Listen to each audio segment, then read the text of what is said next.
Hi friends, இப்போ நம்ம video என்ன டாபிக் பார்க்க போறோம்னா, எனக்கு மானிட்டேஷன் கிடைச்சிச்சு. ஆனால் எதனால் கேன்சல் ஆச்சு? நான் ரெண்டு தவறு செஞ்சேன். அந்த தவறுனால என்னோட வீடியோ கேன்சல் ஆயிடுச்சு.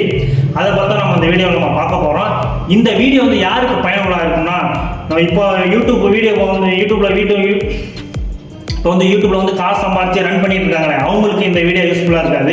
இப்போதான் புதுசாக யூடியூப் ஓப்பன் பண்ணுறாங்க, இப்போதான் புதுசாக யூடியூப்ல ரன் பண்ணிட்டோம், மானிட்டேஷன் வரப்போகுது அப்படின்னா அவங்களுக்கு என்னோட வீடியோ வந்து யூஸ்ஃபுல்லாக இருக்கு.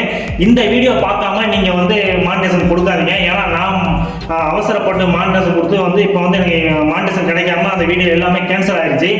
வீடியோலாம் அப்படி தான் இருக்கு, ஒன்றும் எந்த இதுவும் இல்லை. ஆனால் மானிட்டேஷன் அடுத்த வாட்டி கிடைக்கும், இன்னும் எனக்கு 90 நாள் ஆகும். நான் என்ன தவறு செய்தேன், அந்த தவிர நீங்கள் என்ன பண்ணக்கூடாது அப்படின்னு தான் நான் இந்த வீடியோவில் சொல்ல போகிறேன். இப்போ தான் நம்ம வீடியோ பார்க்கணும், மறக்காமல் நம்ம வீடியோ சப்ஸ்கிரைப் பண்ணிக்கிறங்க, பெல் பட்டனை கிளிக் பண்ணிக்கிறங்க. அப்படியே வீடியோ பிடிச்சா லைக் பட்டனை தட்டிக்கிறங்க. இப்போ நம்ம வீடியோக்குள்ள போகலாம்.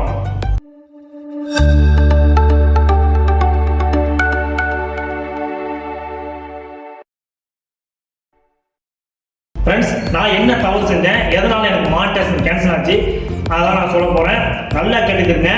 இப்போ வந்து நம்ம சேனல் வந்து அவங்க யூடியூப் தரப்பு வந்து என்ன சொல்கிறாங்கன்னா, 1000 சப்ஸ்கிரைபர், அதாவது 1000 சப்ஸ்கிரைபர் 4000 வாட்சஸ் ரீச் பண்ணால் நமக்கு மானிட்டேஷன் பணம் வரும். ஆனால் இப்போ வந்து புது அப்டேட் எப்படின்னா, 500 சப்ஸ்கிரைபர் 3000 வாட்சஸும் கம்ப்ளீட் பண்ணலாம். அப்படி இல்லைன்னா ஷார்ட்ஸ் வீடியோ போட்டு 10 மில்லியன், அதாவது 100 லட்சம் வியூஸ், அப்படி இல்லைன்னா 30 லட்சம் வியூஸ். ஏன்னா 30 லட்சம் வியூஸ் நம்ம வந்து கம்ப்ளீட் பண்ணால் அடுத்து 100 வியூஸ் கம்ப்ளீட் பண்ணும்போது தான் ஃபுல் அண்ட் ஃபுல் நமக்கு பணம் வந்து வரும். இப்போ 30 லட்சம் வியூஸ் கண்டுமோனா அது வந்து பாதி வந்து நமக்கு அட்ஜஸ்ட்மெண்ட்டு அந்த மாதிரி இதெல்லாம் நமக்கு பணம் வரும்.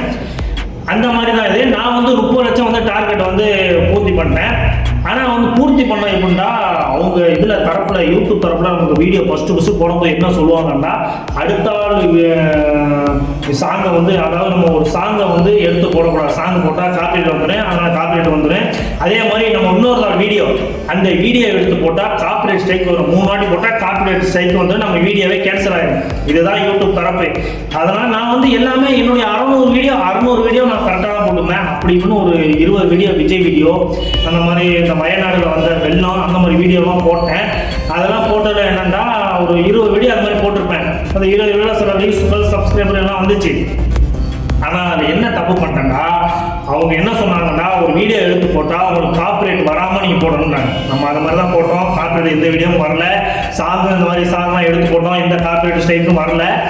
ஆனால் அந்த மானிட்டேஷன் பண்ணும்போது 3 வெரிஃபிகேஷன் பண்ணணும். ஃபஸ்ட்டு வெரிஃபிகேஷன் என்ன பண்ணோம்னா, நமக்கு உடனே வெரிஃபிகேஷன் ஆயிடுச்சு. நமக்கு எல்லாம் கொடுத்தோடனே ஃபஸ்ட்டு வெரிஃபிகேஷன் வந்து நான் உங்களுக்கு ஸ்க்ரீனில் காட்டுறேன். எல்லாமே வந்து உடனே ஆயிடுச்சு. 2வது வெரிஃபிகேஷன் வந்து போட்டேன். அது எப்படின்னா, 2 வீக்கு 2 வாரம் ஆகலாம், இல்லை 3 வாரம் ஆகலாம். அது வந்து கலெக்ட் பண்ணி சொல்கிறதுக்கு. ஆனால் எனக்கு அடுத்த நாளே வந்து க்ரீன் டிக் வந்துருச்சு. அதாவது 2மே க்ரீன் டிக் வந்துருச்சு. கொஞ்சம் சந்தோஷம் வந்துருச்சு. நமக்கு இன்னும் 1 டிக்கு தான் இருக்குது. சரி, 2 நமக்கு வந்து கரெக்டாக ஆயிடுச்சு, இன்னும் 1 தான் சரியாக வந்துடும் அப்படின்னு சொல்லிட்டு நான் ஒரு இதில் இருந்தேன். பார்த்தா அடுத்து அது வந்து வர்றது எப்படி 1 வாரம் வந்தாங்க. அப்புறம் ஒரு 2 நாள் சென்று பார்க்குறேன், அது வந்துருச்சு. வந்தால் என்னன்னா, உங்களுக்கு மானிட்டேஷன் கேன்சல் ஆயிடுச்சு அப்படின்னு. நானும் மண்டே குழப்பேன், எதனால் மானிட்டேஷன் கேன்சல் ஆயிடுச்சு. ஏன்னா முன்னாடிலாம் அவங்க சொல்லலை, இந்த மாதிரி வீடியோ நீங்கள் போடுறதுனால உங்களுக்கு வந்து மானிட்டேஷன் ஆகாது அப்படிலாம் சொல்லலை. காப்பிரைட் வந்தால் ஆகும், இல்லை காப்பிரைட் ஸ்ட்ரைக் வந்தால் உங்களுக்கு அந்த வீடியோ மானிட்டேஷன் பண்ண முடியாது. அதுதான் யூடியூபோட இது. இப்போ இந்த மாதிரி வந்துருச்சு. என்ன பண்ணது இல்லைன்னா, அவங்க என்ன காரணம் அப்படின்னா, ஒரே ஒரு இதில் போட்டாங்க, ரீயூஸ் கண்டென்ட் போட்டாங்க. ஒரே வார்த்தையில முடிச்சிட்டாங்க, இதுதான் ரீயூஸ் கண்டென்ட் போட்டாங்க. ரீயூஸ் கண்டென்ட்னா என்ன, நமக்கு ஒண்ணுமே தெரியாது. ரீயூஸ் கண்டென்ட்னா என்னன்னா, நம்ம வந்து இன்னொரு வீடியோவை, அதாவது இன்னொரு யூஸ் பண்ண வீடியோவோ, ஒரு இன்ஸ்டாகிராம்ல உள்ள வீடியோவோ, அந்த வீடியோவோ போடக்கூடாது.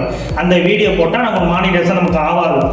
அதனால சரி, நம்ம இப்போ எந்த வீடியோ டெலிட் பண்ணுறது, கிட்டத்தட்ட 600 வீடியோ போட்டிருக்கோம். 600 வீடியோவில் கொஞ்சம் கொஞ்சமாக உள்ள நம்ம அந்த வீடியோ போட்டுருவோம். இப்போ அதெல்லாம் தேடி பிடிச்சி நம்ம டெலிட் பண்ணணும். அவங்க சொல்லாத வீடியோ நம்ம டெலிட் பண்ணுற மாதிரி வரணும். என்ன வீடியோன்னு தெரியல, அவங்க வந்து செலக்ட் பண்ணி சொல்லியிருந்தா இந்த மாதிரி வீடியோ நீங்கள் தூக்குங்க, அப்போ தான் உங்களுக்கு மானிட்டேஷன் ஆகும் அப்படின்னு சொன்னால் நம்ம அந்த மாதிரி பண்ணிடுவோம். அவங்க ஒரே வேலையை முடிச்சிட்டாங்க, ரீயூஸ் கண்டென்ட் அப்படின்னு முடிச்சிட்டாங்க. நமக்கு ஒரே மண்டை குழப்பம், என்ன பண்ண தெரியல. நம்ம வந்து மானிட்டேஷன் வேறு பண்ணிட்டோம், இன்னுமே பண்ணுறாங்க, 90 நாள் ஆகும்.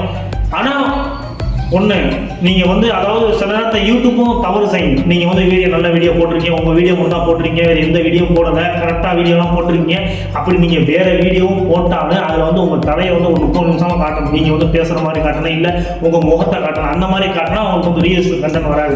நான் வந்து இந்த விஜய் வீடியோ வீடியோ இதெல்லாம் எடுத்து போனால் அதில் வந்து என்னுடைய பேச்சு எதுவுமே காட்டலை. என்னுடைய வீடியோக்கு மட்டும் தான் ஃபேஸை கட்டியிருப்பேன், கொஞ்சம் இது மாதிரி பேசி போட்டிருப்பேன். மற்றபடி வெளியே எடுத்த ஒரு 20 வீடியோக்கெல்லாம் போட்டிருப்பேன். அந்த 20 வீடியோமே எதுவும் சும்மா போட்டிருக்கேன். அதனால தான் எனக்கு ரீயூஸ்டு கண்டென்ட் வந்துருச்சு. நீங்கள் அப்படி இந்த மாதிரி புதுசாக இப்போ வீடியோ போடுறீங்க, அந்த மாதிரி பண்ணால் உங்கள் வீடியோ மட்டும் போடுங்க. அடுத்த ஆள் வீடியோலாம் உள்ளே கொண்டே வராதீங்க. உள்ளே கொண்டு வந்தால் உங்களுக்கு கண்டிப்பாக மானிட்டேஷன் கிடைக்காது, உடனே கேன்சல் ஆகுது. அதே மாதிரி நீங்கள் வீடியோ போட்டீங்க, நல்ல வீடியோ தான் போட்டிருக்கீங்க, ஆனால் எனக்கு ஏன் மானிட்டேஷன் கேன்சல் ஆகிடுச்சுன்னா திருப்பி நீங்கள் ரீஅப்ளை பண்ணலாம். ரீஅப்ளை பண்ணி ஒரு கம்ப்ளைண்ட் மாதிரி நீங்கள் பண்ணலாம். அது எப்படி பண்ணோம்னா இங்கிலீஷில் பேசணும், இல்லைனா ஹிந்தியில் பேசணும். ரெண்டுலேயும் பேசி தான் நீங்கள் எதில் எடிட் பண்ணுறீங்க, நீங்கள் என்ன மாதிரி சாஃப்ட்வேர்லாம் யூஸ் பண்ணுறீங்க, நீங்கள் என்ன கண்டென்ட் போடுறீங்க, அதெல்லாம் உங்களோட கண்டென்ட் ஒரு 4-5 கண்டென்ட்டை எடுத்து நீங்கள் வீடியோவாக மேக்கிங் பண்ணி அதில் என்னென்ன எடிட் பண்ணீங்க அதெல்லாம் காமிச்சு பப்ளிக்லேயும் இல்லை ப்ரைவேட்லேயும் போடாமல் அன்லீஸ்டில் போடணும். அன்லீஸ்டில் போட்டு தான் நீங்கள் வந்து அவங்களுக்கு காப்பி பண்ணி யூஆர்எல்ல காப்பி பண்ணி அவங்களுக்கு யூடியூப் தரப்புல அனுப்பணும். அந்த மாதிரி உங்கள் வீடியோவில் உங்கள் மேலே தவறுகள் இல்லாமல் இருந்தால், இப்போ என் மேலே தவறு இருக்குது அதனால் வந்து நான் எதுவுமே பண்ணலை, அப்படியே விட்டுட்டேன். சரி நம்ம என்ன வீடியோ போட்டோமோ அந்த வீடியோலாம் டெலிட் பண்ணுவோம் அப்படின்னு சொல்லிட்டு ஒவ்வொரு நாள் உட்காந்து ஒவ்வொரு வீடியோவும் நான் டெலிட் பண்ணேன். இது எதுக்கு சொல்கிறேன்னா, நீங்கள் புதுசாக இப்போ தான் வீடியோ யூடியூப்பில் யூஸ் பண்ணுறீங்க, இப்போ தான் கொஞ்சம் கொஞ்சம் முன்னுக்கு வரீங்க அப்படின்னா உங்கள் வீடியோ மட்டும் போடுங்க. அப்படி நீங்கள் போட்டிருந்தா அந்த வீடியோவை டெலிட் பண்ணிடுங்க, உங்களுக்கு மானிட்டேஷன் கிடைக்காது. அதுக்கான உங்களுக்கு ஏன்னா நான் மட்டும் எனக்கு யாருமே சொல்லலை, எனக்கு அப்பவும் தெரியலை. இப்போ எனக்கு நான் இந்த மாதிரி மானிட்டேஷன் கேன்சல் ஆனதுக்கப்புறம் தான் எனக்கு இதெல்லாம் தெரியும். அதனால தான் இந்த வீடியோ போடுறேன். நீங்கள் இந்த வீடியோ பார்க்குறாங்கன்னா உங்களுக்கு இந்த வீடியோ தேவையில்லையாட்டுன்னு மற்ற ஆளுக்கு தேவைப்பட்டாலும் பண்ணலாம். ஷேர் பண்ணுங்கள், வீடியோ பிடிச்சிருந்தா லைக் பண்ணுங்கள். நம்ம வீடியோ சேனலை இப்போ பார்க்க வரீங்கன்னா மறக்காமல் சப்ஸ்கிரைப் பட்டனை கிளிக் பண்ணிக்கோங்க, பெல் பட்டனை கிளிக் பண்ணிக்கிறேன். உங்களோட சப்போர்ட்டுக்கு எனக்கு எப்போவுமே என்னோட நன்றி. பாய்.